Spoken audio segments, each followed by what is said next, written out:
18 పడిమెట్ల పైకెక్కి గుడికేగు భక్తులకు ఎదురొచ్చే బంగారు స్వామి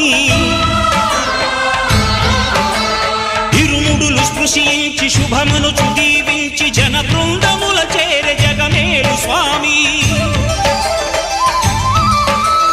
తన భక్తులొనరిల్చు తప్పులకు తడబడి ఒక పక్క ఒరిగెన ఓంకారమూర్తి